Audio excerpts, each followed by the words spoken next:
I'll show you how to convert PDF to Excel on Mac. I'll be using Mac with M2 chip. The process is applicable even for older or new version of Mac with M1 or M3 chip, and also for the Windows.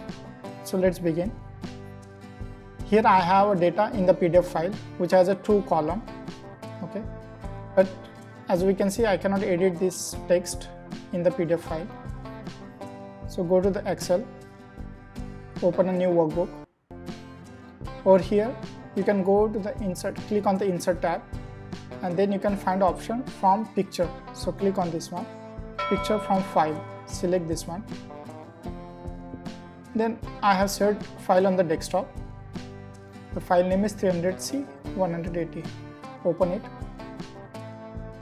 So it will start a process, data from picture.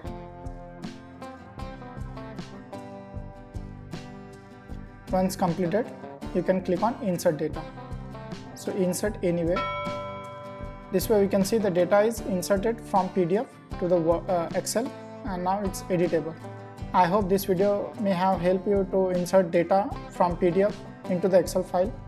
Do like, share and subscribe, and don't forget to press the bell icon button to be updated with my new videos.